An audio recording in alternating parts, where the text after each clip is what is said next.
اعوذ باللہ من الشیطان الرجیم بسم اللہ الرحمن الرحیم ولا تقولوا لمن يقتل في سبيل الله اموات بل احیاء ولکن لا تشعرون، کہ نہ کہو ان کو مردہ جو اللہ کے راستے میں قتل کر دیے جائیں یا قتل ہو جائیں یعنی شہید ہو جائیں، ان کو مردہ نہ کہو بلکہ وہ زندہ ہیں، تمہیں ان کی زندگی کا شعور نہیں ہے۔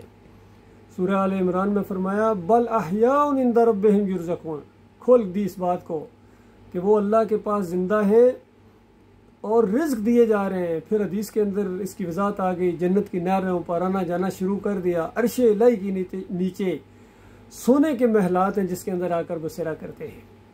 تو یہ آج مسئلہ جو مسلمانوں کے اندر اختلافی مسئلہ بن گیا ہے، اور یہ سمجھنا شروع ہو گئے ہیں کہ شہید اس دنیا میں آتے جاتے ہیں۔ اشرف علی تھانوی صاحب کہتے ہیں میرے دادا ایک قافلے میں شہید ہو گئے تھے، رات کو مٹھائی کا ٹوکرا لے کے آ گئے۔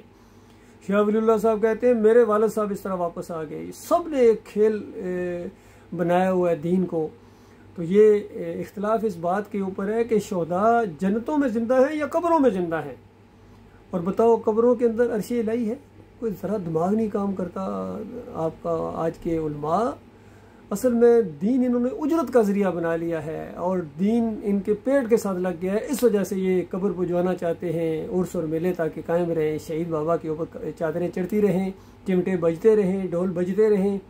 تو اللہ کے بندو، یہ مشرکانہ عقیدہ ہے، اور سب کا یہ عقیدہ ہے، بریلوی ہوں، دیوبندی ہوں، اہل حدیث ہوں، سلفی ہوں، حنبلی ہوں، سعودی ہوں۔ نبی علیہ السلام کے بارے میں تو بالکل ان کا عقیدہ ہے کہ جو قبر کے اوپر آ کے صلاۃ والسلام پڑھتا ہے، نبی علیہ السلام کی روح واپس آتی ہے اور سنتے ہیں اور پھر جواب دیتے ہیں۔ یہ ایک منکر روایت کے ذریعے انہوں نے عقیدہ بنایا ہے۔ باقی قرآن کا اور صحیح حدیث کا یہ عقیدہ ہے بل احیاء فی الجنہ، جنت کے الفاظ ہیں، جنت میں زندہ ہیں، ان دنیا کے اندر نہیں۔ برزخ جو ہے وہ بھی اوپر ہے، برزخی جنت یا جو بھی آپ اس کو کہیں۔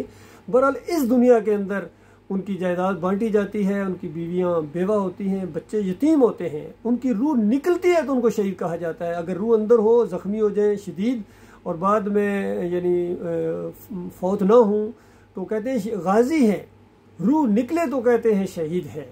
یہ مسئلہ ہے اللہ کے بندو۔ اس دنیا کی قبروں کے اندر عود روح القبر کا عقیدہ یا اسماء موتا کا عقیدہ، یہ شرک کی جڑ ہے جس کے اوپر تیشہ چلایا جا رہا ہے۔ قبریں جو بھی پوجی جا رہی ہیں، مزار پوجے جا رہے ہیں، عرس اور میلے ہیں، یہ سارے اسی مشرکانہ عقیدے کے اوپر کھڑے ہیں۔ یہ گنبد کی جو پوجا ہو رہی ہے اور یہ ساری پیری مریدیاں اور گدیاں ان کی اسی شرک کے اوپر کھڑی ہیں۔ اللہ تعالیٰ غور و فکر کرنے کی توفیق عطا فرمائے، ایمان خالص کی طرف پلٹو، تب اللہ تعالیٰ پوری دنیا کے اندر تمہارا رعب اور دبدبہ قائم کرے گا، پوری دنیا کی قیادت آپ کو ملے گی انشاءاللہ مسلمانوں۔ اور ہمارے اپنے ملک سے یہ توحید کی دعوت اٹھی ہے، رد شرک کی دعوت اٹھی ہے، کفر بالطاغوت کی دعوت اٹھی ہے۔ تو یہ انداز ہے ایک ایمان کا۔ اللہ تعالیٰ سب کو ایمان خالص سمجھنے کی توفیق عطا فرمائے۔